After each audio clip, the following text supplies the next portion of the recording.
tarde, meus queridos irmãos. É um privilégio, uma honra para mim estar aqui com vocês. É um privilégio estar aqui com o pastor Enéas. Quero dizer que o senhor é um homem que tem influenciado a nossa geração. E no começo do meu ministério, eu me espelhei muito na sua vida, nos seus escritos. Me foram muito úteis e me são úteis até hoje. Deus abençoe sua vida profundamente, viu? E eu quero partilhar com vocês algo que aquece o meu coração. Eu gosto muito de biografias. Quando eu examino uma biografia na Bíblia, ou leio um livro de biografias, eu tenho o privilégio, a bênção de aprender em algumas horas o que às vezes a pessoa levou a vida inteira para aprender. Então nós aprendemos tanto por imitação como por contraste. Sempre as biografias são muito úteis, são muito oportunas. E há uma biografia na Bíblia que me encanta muito, e eu queria partilhá-la com vocês nesta tarde, que é a vida de um dos homens mais marcantes da história do Velho Testamento, que é a vida de Elias. Eu queria que você abrisse comigo, por favor, no primeiro livro dos Reis, capítulo 17, e nós vamos examinar juntos essa passagem.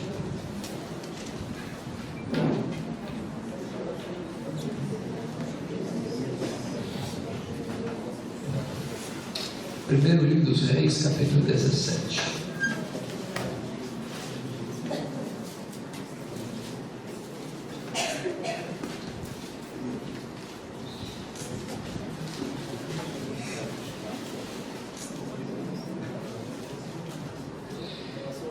Então Elias, 17. Então Elias, o tesbita dos moradores de Gileade, disse a Acabe: tão certo como vive o Senhor, Deus de Israel, perante cuja face estou, nem orvalho nem chuva haverá nesses anos, segundo a minha palavra.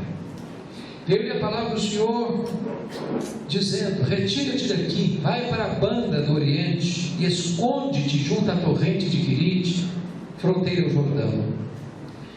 Beberás da torrente, ordenei aos corvos que ali mesmo te sustentem. Foi, pois, e fez segundo a palavra do Senhor.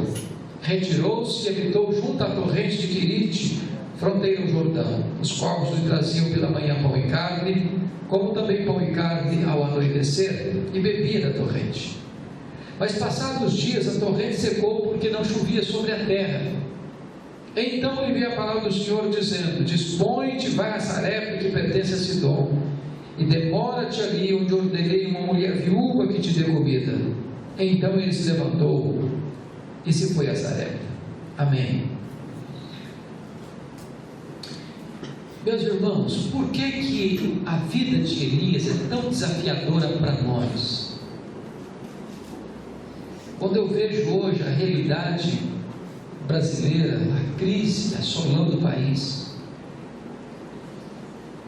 os políticos numa situação insustentável de escândalos sobre escândalos e mais escândalos, quando vejo a mídia disseminando valores que são desvalores para desconstruir a família, para minar a sociedade, para solapar os alicerces da família e da sociedade, quando eu vejo a igreja sendo mais conhecida na mídia pelos seus escândalos do que por seu exemplo,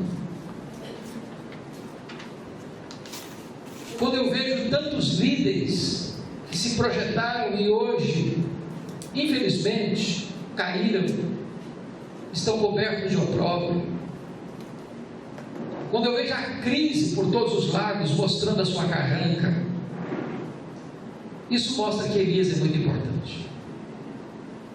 Porque a palavra crise chega a dizer para nós o seguinte: nós estamos vivendo esse tempo de uma crise aguda, agônica, endêmica e sistêmica. Só que na época de Elias, parece-nos que a crise era maior que hoje. Se você perceber, só para situar Elias, com a morte do rei Salomão, em 931, o reino de Israel foi dividido. E das 12 tribos, 10 seguiram a liderança cismática de Jeroboão I, formando o que nós chamamos de Reino do Norte, ou Israel, cuja capital vem a ser Samaria. Esse Reino do Norte durou 209 anos, de 931 a 722. Nesses 209 anos, só um pouquinho mais, só para mim, só um pouquinho mais. Nesses 209 anos, obrigado, aí tá bom. Nesses 209 anos, nós tivemos 19 reis, em 8 dinastias diferentes, e nenhum desses reis andou com Deus. Só que o rei que governa agora na época de Elias, recebe o epíteto, o apelido de o pior rei de Israel, o rei Acabe. Se não fosse isso suficiente, ele casou-se com a pior mulher do mundo, a Jezabel. A mulher era feiticeira, era assassina e era mandona. O rei era apenas um boneco na mão dela. Nessa época, os profetas de Deus estavam sendo perseguidos e mortos. Havia uma crise política, havia uma crise moral, havia uma crise religiosa, havia uma crise de perseguição à igreja, ao povo de Deus na época. E é nesse tempo de crise sem precedentes que Deus levanta não um partido político, nem mesmo uma denominação, nem mesmo um grupo. Deus levanta um homem, e esse homem vai fazer toda a diferença na sua geração. A pergunta é: quem é esse homem? Esse texto nos ajuda a compreender isso. Então volte os seus olhos comigo para o texto. Então Elias, o tesbita, dos moradores de Gileade, disse a Acabe. Quando diz Elias, o tesbita, não está falando da família dele, não está falando do background, do parentesco dele, está falando da procedência geográfica dele. Ele veio de Tisbé, um lugarejo incrustado ali nessa cadeia de montanhas de Gileade. E quando você vai para o mapa, você nem consegue encontrar Tisbé no mapa. É um lugar pequeno demais, de uma família desconhecida demais, e ele é um homem desconhecido demais. Elias não veio de uma família rica, aristocrática. Elias não veio de uma família sacerdotal. Elias não veio de uma escola de profetas. Elias não tem cartas de recomendação. Elias é um homem desconhecido, de uma família desconhecida, de um lugar desconhecido, mas um homem levantado por Deus. Aqui eu aprendo a primeira lição. Deus não precisa de estrelas para fazer a sua obra. Glória a Deus. Deus não precisa de figurões para fazer a sua obra. Aleluia. Deus não precisa de gente que se julgue importante demais para fazer a sua obra. Deus pode e usa pessoas como você e eu. Talvez o grande problema hoje da igreja evangélica brasileira é que nós temos figurões demais, estrelas demais, pessoas que se julgam importantes demais. E se você parar para perceber, as estrelas só brilham quando o sol não está brilhando. Porque quando Jesus, o sol da justiça, está brilhando, não tem espaço para homens brilharem. Glória a Deus. Deus não divide a sua glória com ninguém. Amém. Aleluia. Talvez um dos assuntos mais graves hoje é o chamado culto à personalidade da igreja brasileira. Pregadores e cantores evangélicos sendo tratados como astros de cinema. Estamos vivendo a triste realidade da tietagem evangélica. Estamos tratando às vezes determinados figurões de uma maneira que não é correta à luz das Escrituras.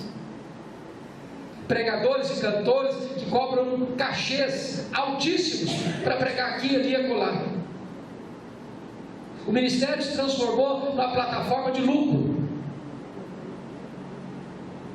E as pessoas buscam holofotes. Há poucos dias eu fiquei perplexo quando um dos líderes, desses líderes, colocou na internet, ele está vendendo seus objetos pessoais, gravatas, sapatos, camisas, ternos, leiloando por preços altíssimos, altíssimos. E as pessoas se sentem muito honradas de comprar por alto preço uma gravata. Não, fulano de tal usou essa gravata. E o pior é que o povo de Deus entra nisso e gosta disso. Há cantores hoje que cobram 30, 40, 50 mil reais para ir cantar. E depois diz que a glória é toda de Deus.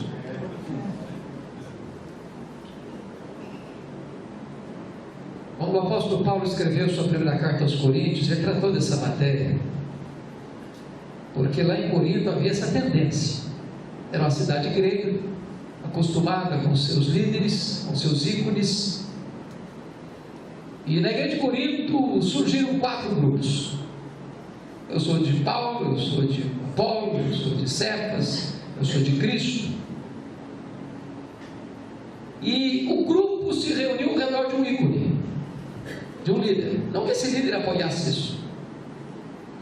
E Paulo põe o machado da verdade na raiz dessa tendência tola, quando ele pergunta assim: mas quem é Paulo? Quem é Apolo? Apenas servos por onde que você escreve. Eu plantei, Apolo regou, mas o crescimento vem de Deus. De tal maneira que nem o que planta, nem o que rega é coisa nenhuma, mas Deus que dá o crescimento. O que Paulo está dizendo, ele está esvaziando a bola dessa tendência, do culto à personalidade.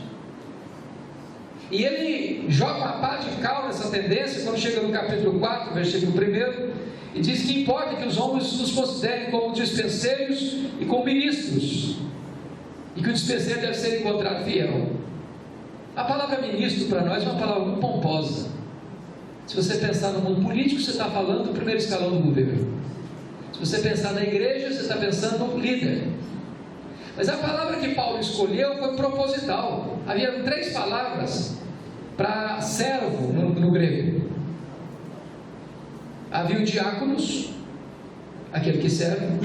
Havia o doulos, que era o escravo. E havia o ripereta, que era menos do que escravo. O ripereta era aquele escravo condenado à morte, que tinha que prestar um serviço ou se morrer. Eram os remadores de galés. Se você assistiu o filme Ben-Hur, se lembra bem dessa cena. Aquele era o ripereta. O que Paulo está dizendo é que nós somos um ripereta, nós somos ministros. Não tem espaço para vaidade, não tem margem para soberba, porque na igreja de Deus todos nós estamos nivelados no mesmo patamar. Glória a Deus. A honra só pertence ao Rei da Glória, que Senhor Jesus. Mas volte seus olhos para o versículo 1, quando Elias diz assim para Acabe: tão certo como vive o Senhor, Deus de Israel, em cuja face estou, nem orvalho nem chuva haverá nesses anos, segundo a minha palavra. Por que não havia chuva nem orvalho? Porque Israel estava seguindo Baal, e Baal era considerado o padroeiro da prosperidade. Se Deus fechasse as portas do céu, e a chuva não caísse, o orvalho não caísse, as colheitas não aconteceriam, e a credibilidade de Baal estaria comprometida. Deus estaria quebrando a espinha dorsal desse ídolo. Mas notem o que Elias está dizendo: segundo a minha palavra, não vai chover, que acontece ocasionalmente, nem vai cair orvalho, que acontece diariamente. Nem o ordinário, nem o extraordinário estaria acontecendo, mas segundo a minha palavra. E aí você pergunta: mas por que ele tem essa certeza? De onde procede essa garantia? O texto não responde, mas a resposta está lá em Tiago 5,17. Elias orou com instância para não chover, e não choveu. Segunda lição que nós aprendemos: só pode prevalecer publicamente diante dos homens quem primeiro prevalece secretamente na presença de Deus. Só pode se levantar vitoriosamente diante dos homens quem primeiro se dobra humildemente na presença de Deus. Só pode prevalecer na pregação quem primeiro prevalece na oração. Glória a Deus. E aqui nós enfrentamos um segundo problema da igreja brasileira. É que nós separamos academia de piedade. Nós separamos pregação de oração. Nós temos verdadeiros gigantes no saber no púlpito, mas nanicos na vida de oração. Gente que tem luz na cabeça, mas não tem fogo no coração. Gente que conhece a respeito de Deus, mas não conhece a intimidade de Deus. E aqui, amados irmãos, é um ponto importante e crítico. É mais importante ensinar um seminarista, um pregador, a orar, do que ensiná-lo a pregar. Quando eu leio o Novo Testamento, eu nunca encontrei alguém chegando para Jesus perguntando assim: Senhor, nos ensine a pregar. Ou você encontra os discípulos se aproximando, pedindo: Senhor, ensina-nos a orar. Os apóstolos entenderam isso. Aliás, é um divisor de águas na história dos apóstolos. Atos 6,4. Quanto a nós, nos consagraremos à oração e ao ministério da palavra. E talvez você pergunte: mas por que está nessa ordem? O que é mais importante? Você não me responda, pense. O que é mais importante? Oração ou palavra? O que é mais importante? Difícil responder isso, não? Difícil. E a melhor resposta que eu já encontrei para essa pergunta foi de um acadêmico coreano, quando ele disse assim: Deus dá tanta primazia à sua palavra, Deus dá tanta prioridade, importância e valor à sua palavra, que ele colocou a oração primeiro. Isso porque se você não for um homem ou mulher de oração, não haverá virtude do Espírito Santo na sua boca para pregar.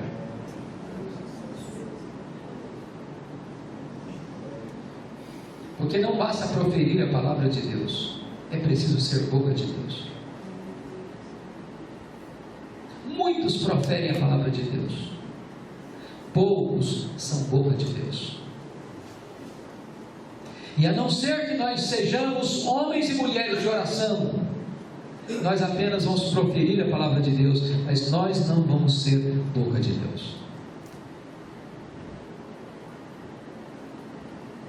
Eu posso lhes garantir isso, vocês sabem disso. Poder não se recebe nos bancos de uma academia. Poder não se recebe nem mesmo, compulsando os volumes mais densos da teologia. Poder se recebe de joelhos. Glória a Deus. Não há outro caminho. Não há outro caminho. Agora notem comigo alguma coisa que me deixa impressionado na metodologia de Deus agir. Versículo 2 diz: veio-lhe a palavra do Senhor dizendo: retira-te daqui, vai para a banda do Oriente, esconde-te junto à torrente Querite, fronteira do Jordão. Beberás da torrente, e ordenei aos corvos que ali mesmo te sustentem. Foi, pois, e fez segundo a palavra do Senhor. Tem hora que você não consegue entender a metodologia divina, porque o que Deus está fazendo com Elias aqui é um contrassenso, é um atentado à lógica, é um anticlímax. Preste atenção nisso. Elias tinha saído do anonimato e estava começando o ministério dele debaixo das luzes dos holofotes, das luzes da ribalta. Ele sai do anonimato e começa o ministério dele pregando para o rei do palácio. Muitos de nós vamos atravessar o ministério inteiro sem pregar para o rei do palácio. Ele começa pregando para o rei. E agora Deus pega esse homem e diz: agora você vai se esconder. Tudo que um pregador não gosta de fazer é se esconder. Pregador gosta de multidão e não de solidão. Pregador gosta de estar perto de gente e não está se olhando no espelho.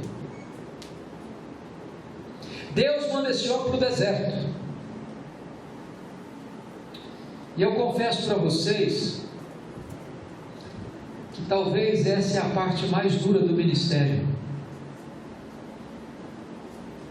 É quando Deus tem que tratar com a pessoa mais difícil de ser lidada na vida. Aquela pessoa que você vê diante do espelho.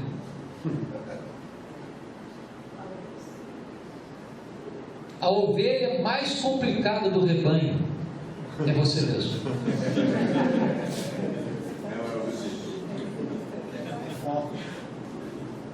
Quando perguntaram para Dwight Lima Moody, qual é o maior problema da obra? Ele respondeu: o maior problema da obra são os obreiros.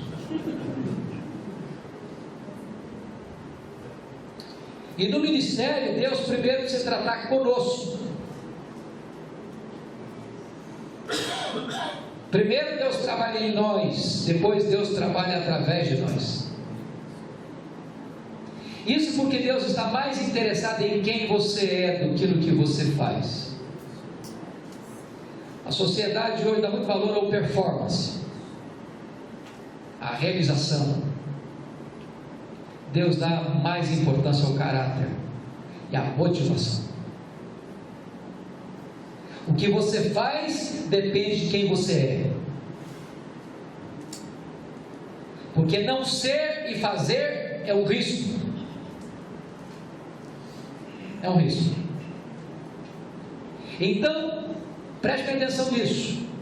O deserto não é um acidente de percurso na jornada do ministério. O deserto é uma agenda de Deus na nossa vida.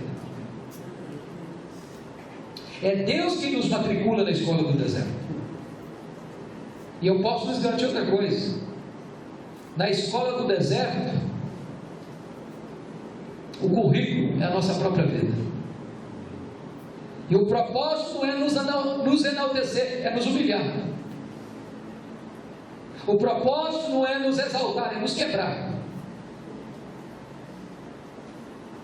O propósito não é nos fazer grandes, é nos reduzir a nada. Eu só posso compreender que Deus é tudo quando eu compreendo que eu sou nada. Então Deus me leva para o deserto para tratar comigo.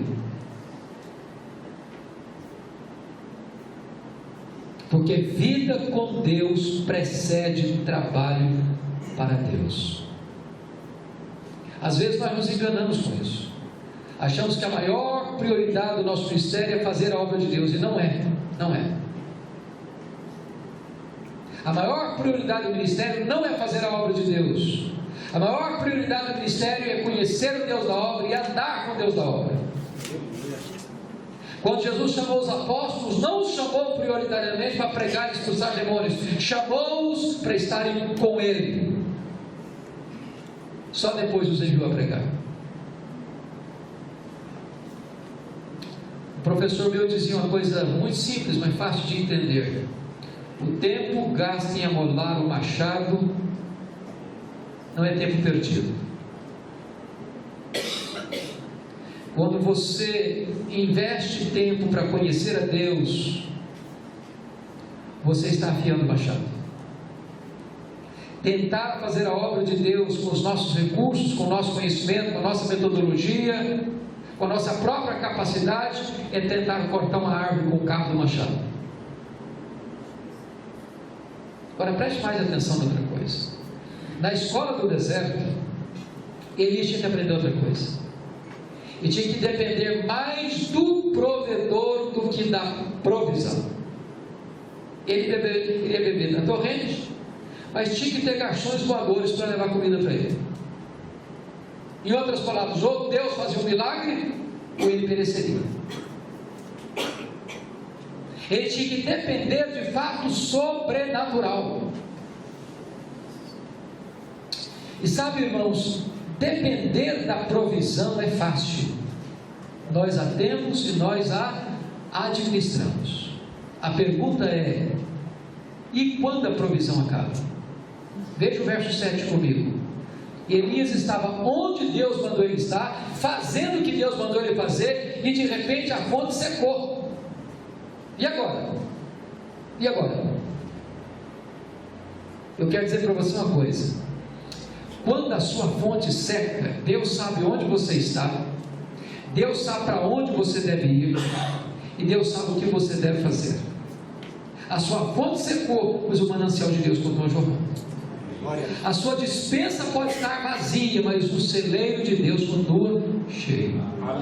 Porque nessa hora, Deus está trabalhando em você, para depois trabalhar através de você, ensinando a você que você depende dele, não apenas da provisão dele. Eu gostaria de ilustrar isso para vocês contando um fato pessoal. No ano 2000, eu fui para os Estados Unidos com a minha família para fazer um curso de doutorado em ministério na área de pregação. E eu sou pastor há 29 anos na primeira igreja presbiteriana de Vitória. E naquela época, aquela igreja votou uma verba para o nosso sustento. O valor acordado naquela época foi $2.300 por mês. Eu fui com a intenção de encontrar meia bolsa, e não encontrei bolsa de 1 centavo.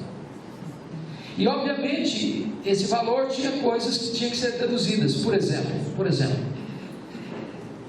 todo pastor é dizimista, pelo menos pressupõe que seja. Então, se eu recebia 2.300, eu já deixava 230 lá na tesouraria da igreja. Recebia 2,70. Nós temos uma secretária que trabalha conosco há mais de 20 anos, e eu achei que eu seria justo desampará-la, eu estou pagando o salário dela. O apartamento onde nós morávamos, foi uma missionária morar lá, para pagar o condomínio, e desfrutar do apartamento já mobiliado. Só que ela teve que mudar da cidade, e eu tive que pagar o condomínio. Em outras palavras, eu recebia líquido desses 2.300, 1.200. Quando eu chego em Jackson, Mississippi, eu tomo algumas surpresas. Primeiro, não tem transporte público, tive que comprar um carro velho. Segundo, não tinha escola pública. Naquele momento, os nossos filhos, tive que pagar a escola para eles, tive que pagar a escola de inglês para mim, tive que pagar aluguel, tive que pagar o seminário, e todas as despesas naturais de uma casa. Eu tinha levado todas as nossas reservas pessoais. Com 5 meses, a reserva acabou. O carro que era velho quebrou. Levei para a oficina $1.350 para consertar. Não tinha dinheiro para tirar o carro da oficina. Eu fui trabalhar com a minha esposa na escola, limpando a escola de madrugada, os banheiros, a quadra, para ganhar um desconto de $200 na mensalidade dos filhos. Com 5 meses me deu um problema no braço, na mão, eu não segurava uma vassoura e um rodo mais, tive que dispensar mais $200 de orçamento. E chegamos então num beco sem saída. E reuni minha família e disse: nós temos 2 opções. Ou voltamos frustrados, que eu não quero ser mais pesado da igreja, ou nós pedimos para Deus um milagre. Nós pregamos sempre que Deus é o Jeová Jireh, e agora chegou o momento de nós cremos nisso, nos apropriarmos dessa verdade. Então nós nos reunimos, nos ajoelhamos na sala, falamos isso para Deus.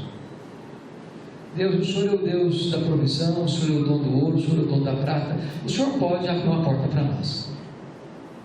Terminamos de orar, daqui a pouco o telefone tocou, e eu recebi um convite para pregar na Pensilvânia, 2.000 quilômetros. Eu fui para lá sem dinheiro no lanche no bolso. Quando eu estou pregando meu último sermão, o pastor que dirigia a programação disse o seguinte, uma coisa muito óbvia. Ele disse: meus irmãos, o pastor Hernandes é estudante aqui na América, e todo estudante é duro. Você nem se é profeta para falar um negócio desse. Se alguém quiser ajudar, fique à vontade. Eu saí daquele encontro com $5.500 de oferta. Um pastor me procurou depois do curso e disse: eu vou lhe mandar $300 por mês até você terminar o seu curso. Eu voltei para casa chorando. Tirei o carro da oficina, fiz compra para casa, paguei seminário, paguei escola, ainda sobrou dinheiro. Na semana seguinte, um outro telefonema, um outro convite, para pregar num outro congresso, em New Hampshire, a 2.500 quilômetros de onde eu morava. Eu fui para lá.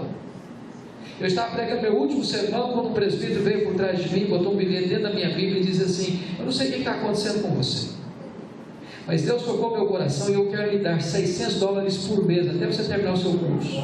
Glória a Deus. Quando terminaram aquele encontro, me deram $2.500 de oferta. Para encurtar a conversa, eu fiz 21 viagens a convite para pregar, em 10 estados diferentes. Em cada lugar que eu ia, Deus fazia um milagre diferente. onde uma mulher fez uma viagem de 60 milhas de noite, de mar de neve, que Deus tocara o coração dela para ir onde eu estava, para me dar uma oferta. No dia que eu vim embora, eu fui ao banco fechar a conta. Para minha surpresa, exatamente o valor das nossas economias pessoais que nós havíamos levado, estava lá no banco. Deus nos ensinou uma lição: quando a sua despensa fica vazia, meu celeiro está cheio. Você tem que aprender a depender do provedor mais do que da provisão. Agora, nota uma coisa: quando chega no verso 8, há uma outra transição na vida de Elias. Então me veio a palavra do Senhor dizendo: dispõe de Sarepta, que pertence a Sidom, e demora-te ali onde ordenei uma mulher viúva que te dê comida.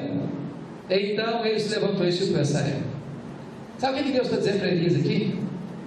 É mais ou menos o seguinte: Elias, você acabou o estágio do deserto. Fique firme, meu filho. Aperte os cintos aí, porque agora eu vou matricular você no estágio mais avançado. Agora eu vou jogar você na fornalha. Sarepta significa fornalha, cadinho, fogo. Deus ainda estava trabalhando em Elias para depois trabalhar através de Elias.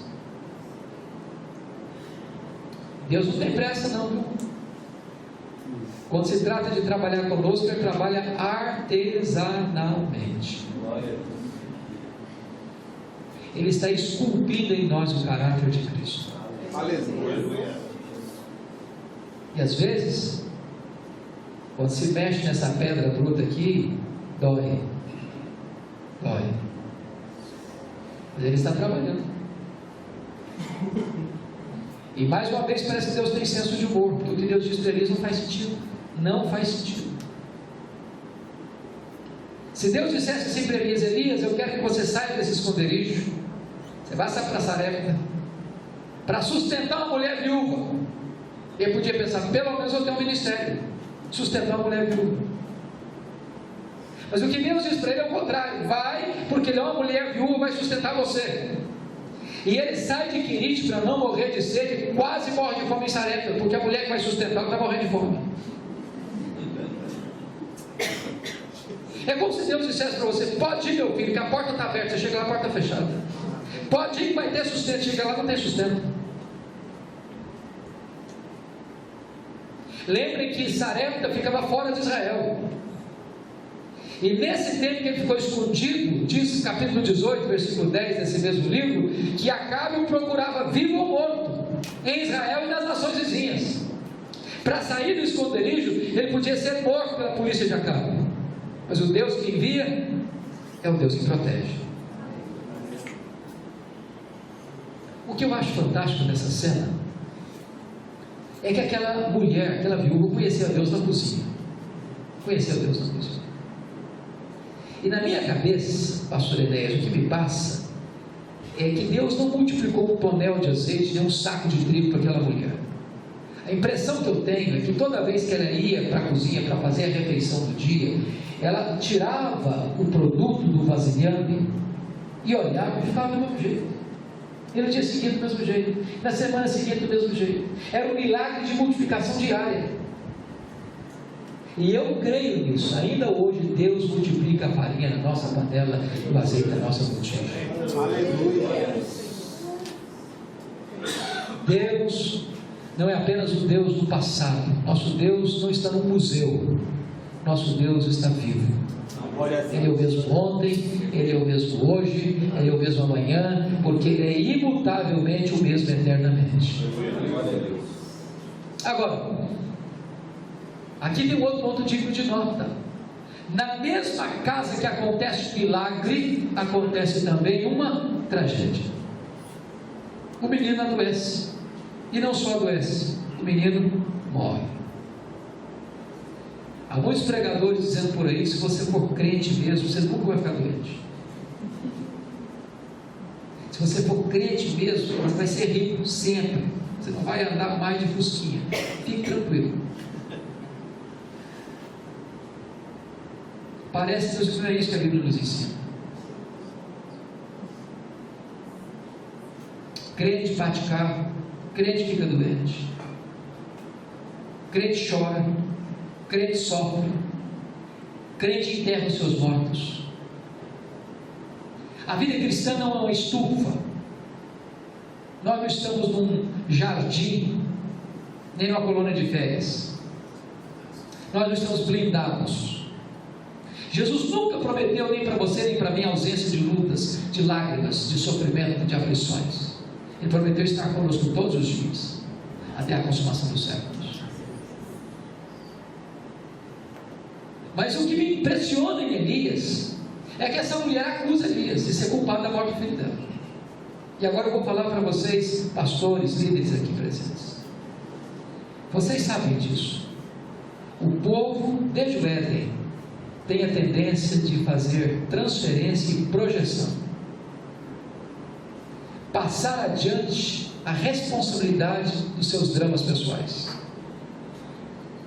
E pode ter certeza de uma coisa: um dos maiores dramas do pastor é ser acusado daquilo que ele não deve.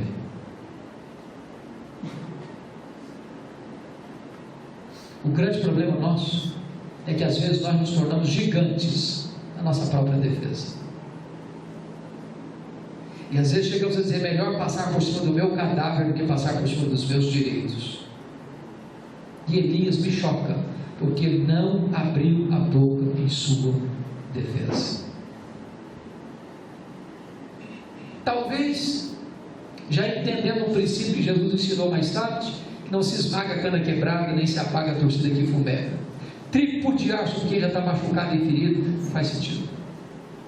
A única palavra que Elias disse para aquela mãe, aquela viúva aflita e enlutada, foi essa: me dê seu filho morto aqui, me transfira aqui o seu filho, põe na minha mão a sua dor.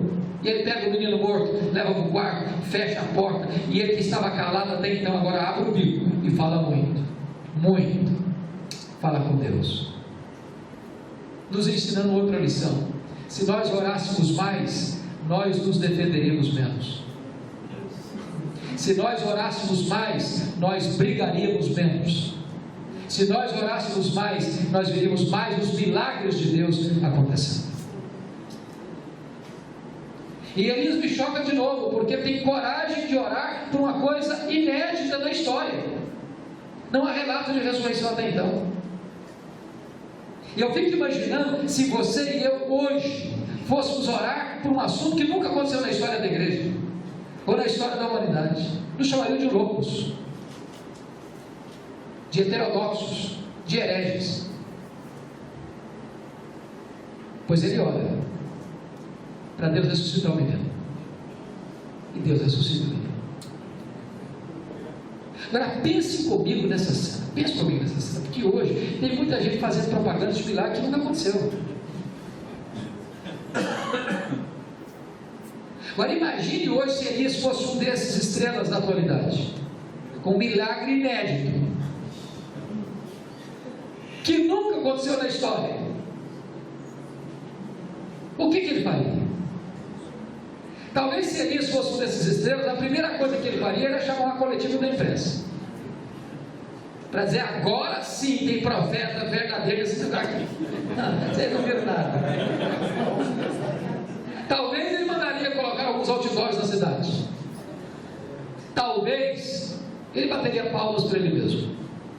Quem sabe até faria um solo do quão grande é isso diante do espelho. Eu penso que antes de devolver o menino para a mãe, ele ia fazer um discurso de autoelogio. Elias não faz nada disso. Simplesmente entrega o menino e diz: mulher, o teu filho vive. Sabe o que Elias está nos ensinando?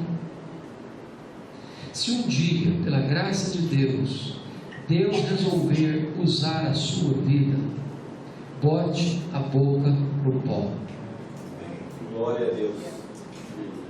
Porque o poder não vem de você, o poder vem de Deus. Glória a Deus. Porque dele e por meio dele e para ele são todas as coisas. Amém. Glória a Deus. Agora, eu quero concluir dizendo uma coisa para vocês. Quando você honra Deus, Deus honra você. Olha o que está escrito no versículo 24 desse capítulo. Então a mulher disse a Elias: Nisso conheço agora que tu és homem de Deus, e que a palavra do Senhor na tua boca é verdade. Tem duas coisas aqui que deveriam botar a gente de cara no chão. Nisso conheço agora que tu és homem de Deus. O grande drama nosso, queridos, é que nós às vezes só pregamos aos ouvidos, mas nós não pregamos aos olhos. Os homens escutam de nós belas palavras, mas não veem em nós obras de poder. Se você um dia tiver acesso, leia o sermão 60º de Antônio Vieira. Antônio Vieira foi um padre. E talvez o maior orador sacro que já pisou em terras brasileiras. Alguns sermões de Antônio Vieira são eminentemente evangélicos, outros são muito complicados. Então eu estou aqui com isso, subscrevendo a teologia de Antônio Vieira. Ele era um católico romano da gema, com todos os seus desvios doutrinários. Mas às vezes tem alguns sermões que eram magníficos. Esse é um deles que vale a pena ler. É um sermão sobre a parábola do semeador. E ele tem uma pergunta curiosa. Ele diz assim: se a boa semente produz a 30, 60 e a 100 por um, por que não está produzindo hoje nem a 1%? Se você multiplicar hoje, não dá uma conversão por sermão em média. O que está acontecendo? Será que a palavra tem menos poder? Será que Deus está menos interessado em salvar? Será que os pecadores são mais pecadores do que os outros eram no passado? Qual o problema? E ele responde: o problema não está no solo, o problema não está na semente, o problema não está em Deus, o problema está no semeador. E quem semeia não semeia apenas com a boca, semeia com as mãos. O problema é que os homens escutam de nós palavras boas, mas não veem em nós obras de poder. Agora sei que tu és homem de Deus.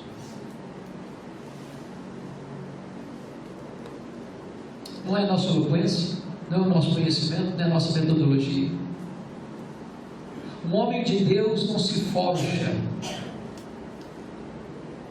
com um cursinho de final de semana, nem mesmo uma academia. Só Deus pode formar um homem de Deus.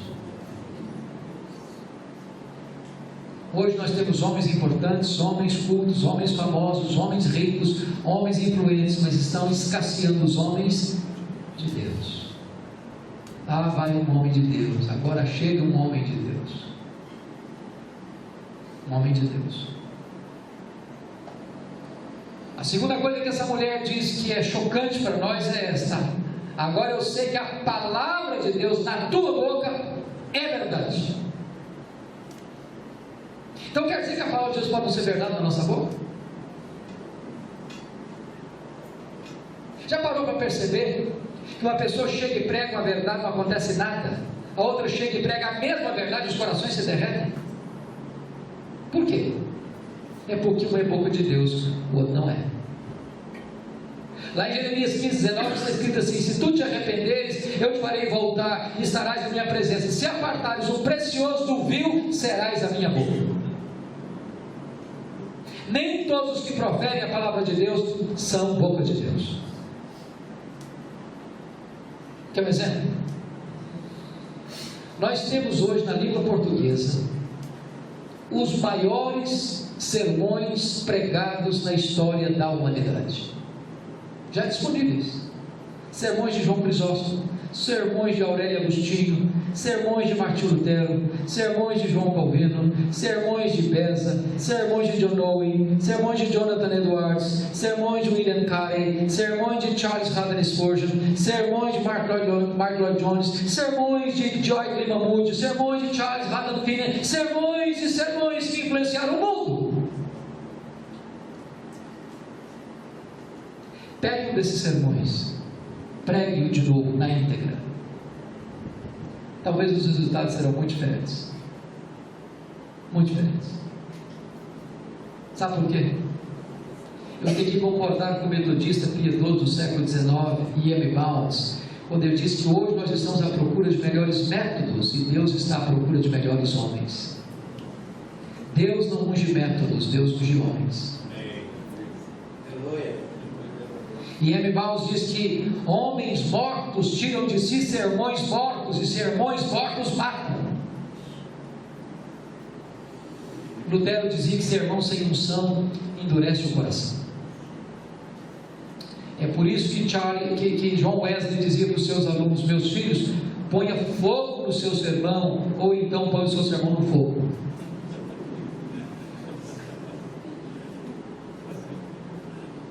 Agora eu sei que a palavra de Deus na tua boca é verdade. Se você caminhar comigo para o final da carreira de Elias, Eliseu já está no encalço dele, querendo porção dobrada do espírito dele. Quando ele caminhava lá pelo Jordão, e o pastor Enéas tem um livro belíssimo sobre esse assunto, que eu já li e preguei várias vezes, que eu prego, viu, pastor? Quando tem coisa boa, eu passo para frente. De repente, uma carruagem de fogo, cavalos de fogo, arrebatam Elias, ele sopra o céu no redemoinho. E a capa de Elias cai na mão de Eliseu. E diz o texto que eles que tinham passado a pé enxuto o Jordão, agora o Eliseu volta, precisa atravessar novamente o Jordão. Ele está com a capa de Elias na mão e com uma pergunta no coração. E a pergunta é esta: onde está o Senhor Deus de Elias? Que pergunta emblemática. Essa pergunta significa assim: será que Deus só fez milagres ontem, ou será que Deus ainda faz milagres hoje? Será que Deus só agiu na vida de Elias, ou será que Deus age também na minha vida? Será que Deus é o Deus apenas do passado, ou será que Deus também é o Deus do presente? Porque esse é o nosso drama hoje. Quem de nós que está aqui hoje tem dúvidas que Deus fez milagres no passado? Quem de nós que crê na Escritura e lendo o relato das Escrituras duvida de que Deus fez maravilhas no passado? Porque às vezes a nossa teologia é parecida com a teologia da Marta, né? Quando Jesus chegou na aldeia de Betânia, a Marta foi logo dizendo: Senhor, se tu estiveras aqui, meu irmão não teria morrido. Ou julgou o verbo no passado. Aí Jesus: não, Marta, teu irmão há de ressurgir. Ele diz: eu sei que vai ressurgir no último dia. Ou julgou o verbo no futuro. Aí Jesus: não, Marta, eu não fui, eu não serei, eu sou a ressurreição. Eu sou o Deus do agora. Onde está o Senhor Deus de Elias? Ele feriu as águas, aquela capa, e o rio abriu de novo, e ele passou. Porque o Deus de Elias é o Deus de Eliseu. O Deus de Elias, o Deus de Eliseu é o seu Deus, é o meu Deus, é o nosso Deus. É o Deus de geração em geração, de eternidade a eternidade. Mas a pergunta hoje já não é mais onde está o Senhor Deus de Elias. A pergunta é: onde estão os Elias de Deus? Onde estão os Elias de Deus? Estão vivendo uma crise. Uma crise. Como Elias estava vivendo. A política em crise, os políticos desacreditados, a polícia desacreditada, a economia vivendo uma crise. O mundo uma paz apenas postiça. E nesse mundo de crise, não há outra saída para o homem a não ser o Evangelho de Jesus Cristo. A pergunta é: onde estão os Elias de Deus? Que Deus nos ajude a sermos Elias na nossa geração. Amém.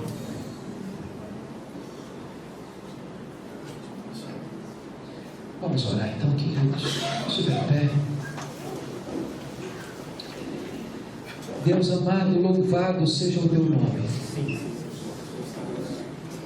Porque nesta tarde nós temos o privilégio de estarmos juntos aqui. O privilégio de ouvirmos a Tua palavra, de sermos reciprocamente confortados e desafiados por ela. Te agradecemos por este seminário. Te agradecemos pelo zelo, pelo compromisso, pela fidelidade desses irmãos que ensinam com esmero a Tua palavra, que buscam a vida piedosa, que se preparam para a maior de todas as empreitadas, a proclamação deste Evangelho salvador e remidor do Senhor Jesus Cristo. Ó Deus, em nome de Jesus, visita o nosso coração nessa tarde. Restaura o fervor na nossa alma. Reaviva dentro de nós os sonhos do ministério. E dá-nos entusiasmo nesta obra. Dá-nos alegria dos frutos. Dá-nos perseverança no sofrimento. Dá-nos, ó Deus, a disposição de Te servir, ainda que não vejamos os resultados. Entendendo que Tu não nos chamaste para sermos populares, mas para sermos fiéis. Guarda os Teus filhos e as Tuas filhas. Sustenta-os e conduze-os em triunfo em nome de Jesus. E muito obrigado também, Pai, pelo privilégio de desfrutarmos nesta tarde da companhia do pastor Elias Tonini. Muito obrigado pela sua vida, pelo seu legado, pelo seu exemplo, pela sua piedade, pelo seu testemunho. Que Tu continues a dar vigor ao Teu servo, alegria ao Teu servo, para que ele veja muitos sonhos ainda realizados para a glória do Teu nome. Bendito é o Teu nome por estarmos juntos nesta tarde. Em nome de Jesus. Aleluia. Amém. Amém. Amém. Glória a Deus.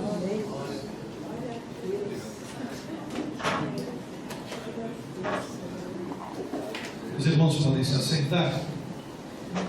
Eu gostaria de agradecer ao pastor Hernandes por termos trazido esta palavra especial para todos nós. Creio que todos nós fomos ricamente abençoados. E eu quero também agradecer a Deus pelo fato de nós termos referências. Nós precisamos de referências. Nós temos uma referência muito querida aqui, que é o pastor Ernesto Nini, né? E a gente precisa de mais referências deste livro evangélico tão conturbado. E especialmente na televisão, o teu programa tem abençoado a muitas pessoas. Aqui nesta casa, a gente tem trabalhado com o teu material, principalmente na área de orquestra, né, que tem sido uma inspiração para todos nós, né? E uma coisa que a gente tem se identificado com o irmão é a respeito da ortodoxia, a firmeza doutrinária. Esse é um legado que nós temos dos nossos mestres aqui, do pastor Ernesto Rio, do pastor Paulo de Souza, né, que são dois homens que imprimiram essa marca aqui no seminário, né, e a gente deseja continuar até o momento em que Jesus Cristo volte.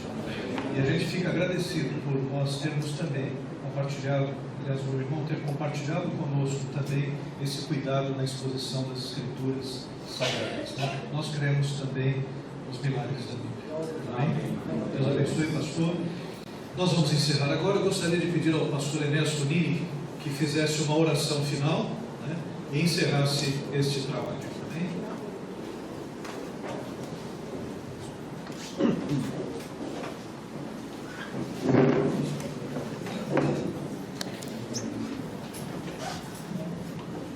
Nosso Pai, nós te damos graça pela palavra que acabamos de ouvir. Senhor, que ela seja realmente um grande poder em nossa vida, para nos movimentar na direção de almas perdidas. Dá, Senhor, a tua graça, o teu poder, abençoa este seminário, abençoa o teu servo Maurício, e abençoa, Senhor, todo o auditório, para que nós aprendamos a palavra de Deus, a palavra santa, a palavra eterna. Nosso Pai, dá-nos a tua graça e enche-nos do teu Santo Espírito. E que essas palavras que acabamos de ouvir, elas possam permanecer em nosso coração para nos abençoar e nos levar mais perto de Ti para um encontro com o Deus eterno. Aceita a nossa gratidão, abençoa o Teu servo, que ele tenha, Hernandes, que ele tenha a Tua graça, o Teu poder, e ele continue, Senhor, nesta jornada tão abençoada, que ele tenha, Senhor, a graça para produzir livros e para, Senhor, despertar os corações que estão sonolentos. Aceita a nossa gratidão, enche-nos do teu poder e que essa palavra, a palavra eterna, a palavra do nosso Deus, possa permanecer em nosso coração e abençoar-nos na seara do Mestre. Grandes realizações tu tens oportunidade de realizar. Aceita a nossa gratidão, abençoa o teu servo Hernandes Dias Lopes, que ele tenha a tua graça e o teu poder, e abençoa-nos a todos, guarda-nos e protege-nos, em nome de Jesus. Amém. Glória a Deus. Obrigado, pastor. Os irmãos que estão dispensados podem também ir lá na livraria.